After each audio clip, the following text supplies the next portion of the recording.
अथ 39 अध्याय। 81 तिथि के महात्म्य के प्रसंग में कुबेर की उत्पत्ति की कथा। मुनिवर महातपा कहते हैं, राजन, अब एक दूसरी कथा कहता हूँ। इसमें धन के स्वामी कुबेर की उत्पत्ति का वर्णन है। यह प्रसंग पाप का नाश करने वाला है। पहले कुबेर जी वायु के रूप में अमूर्त ही थे। पश्चात वे मूर्तिमान बनकर उपस्थित हुए।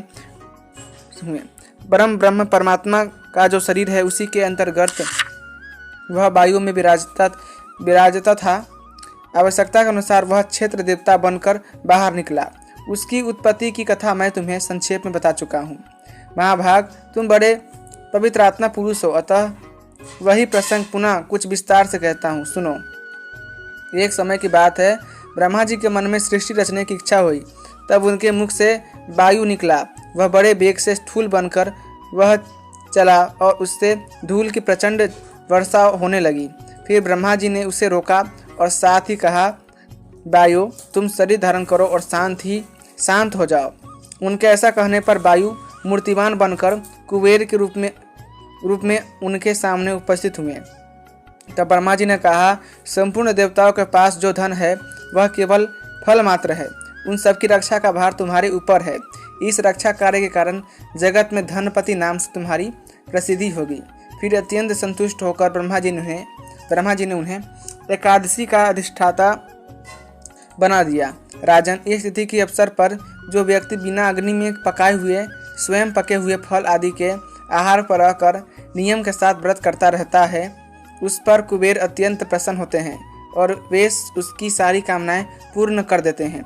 धनाध्यक्ष कुबेर के मूर्तिमान बनने की यह कथा संपूर्ण पापों का नाश करने वाली है। जो व्यक्ति भक्ति पूर्वक इसका श्रवण अथवा पठन करता है उसके सारे मनोरथ पूर्ण हो जाते हैं। अंत में वह स्वर्ग लोक को प्राप्त करता है। अतः 39 अध्याय संपूर्णम। इसी के साथ 29वां अध्याय समाप्त हुआ। अब अतः 39 अध्याय। द्वादशी तिथि की महिमा के प्रसंग में उसके अधिष्ठात्रा श्री भगवान विष्णु की उत्पत्ति की कथा।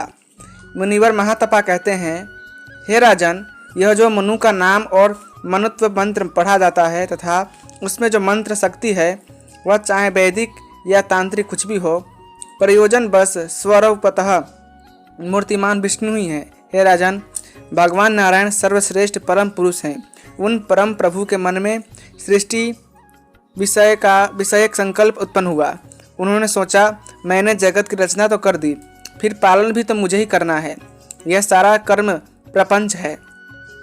सम्यक रूप से स्वरूप धारण किए बिना यह कार्य संपन्न नहीं हो सकता है। अतः एक ऐसी सगुण मूर्ति का निर्माण करूं जिससे इस जगत की रक्षा हो सके। हे राजन, परम ब्रह्म परमात्मा का संकल्प सत्य होकर रहता है।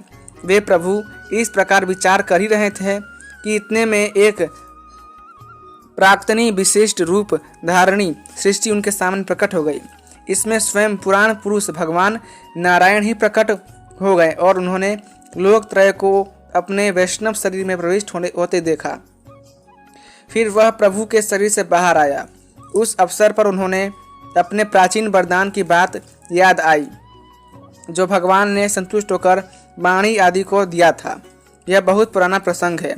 भगवान नारायण ने वर देते हुए कहा था, तुम्हें सभी वस्तुएं विदित होंगी, तुम सबके कर्ता होगे, संपूर्ण प्राणी वर्ग तुम्हें नमस्कार करेगा, तुम्हारे द्वारा तीनों लोकों की रक्षा होगी। अतः तुम विष्णु नाम धारण करो। तुम सनातन पुरुष हो। देवताओं और ब्राह्मणों की सम्यक प्रकार से सदा रक्षा करना तुम्हारा कर्तव्य है। देवी, तुम्हें सर्वज्ञता प्राप्त हो जाए।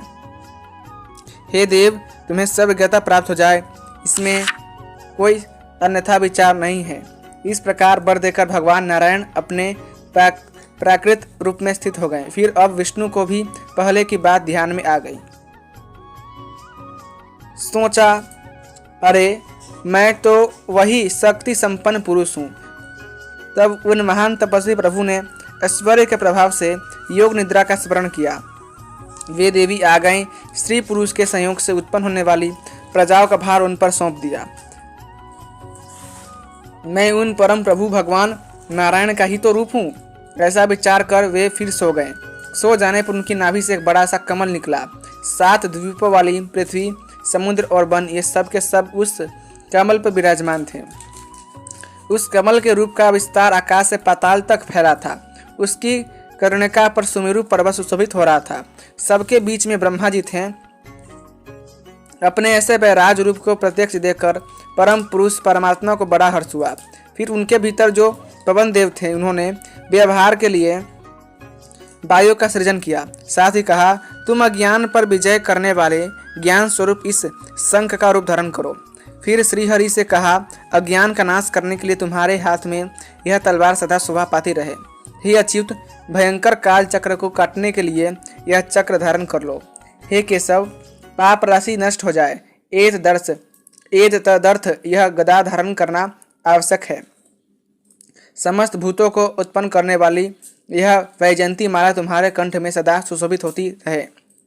चंद्रमा और सूर्य ये दोनों श्रीवत्स और कौस्तुभ के स्थान पर शोभा पाएं। पवन चलने में सबसे पराक्रमी कहा गया है, वह तुम्हारे लिए गरुड़ बन जाए। तीनों लोकों में विचरने वाली देवी लक्ष्मी सदा आपकी आश्रिता रहे। आपकी तिथि द्वादशी हो और आप अपने अभिष्ट रूप से विराजें। इस द्वादशी तिथि के दिन स्त्री अथवा पुरुष जो कोई भी आपके प्रति श्रद्धा रखते हुए घृत के आहार पर रहे, वह स्वर्ग में स्थान पाने का अधिकारी हो जाए। मुनिवर महातपा कहते हैं, राजन, वही परम पुरुष भगवान नारायण विष्णु इस नाम से विख्यात हुए। देवता और दानव वे सब उन्हीं की मूर्तियां हैं। स्वयं वे ही अपने आप विभिन्न रूप धारण करते हैं। उनके द्वारा किसी का संहार होता है तो किसी की रक्षा होती है। उन्हें वेदांत पुरुष कहा जाता है। वे ही प्रभु प्रत्येक युग में सब जगह विचरते हैं। जो उन्हें मनुष्य मानता है उसे बुद्धिहीन समझना चाहिए। पापों का नाश करने वाला यह प्रसंग वैष्णव सर्ग कहलाता है। जो इसका पठन करता है वह स्वर्ग लोक में जाकर परम पूज्य बन जाता है। अतः 300 अध्याय संपूर्णम। प्लीज़ सब्सक्राइब अगर आप इस कथा को पसंद करते हैं, और वीडियो को लाइक जरूर कीजिएगा और अपने दोस्तों के साथ जरूर शेयर कीजिएगा। धन्यवाद।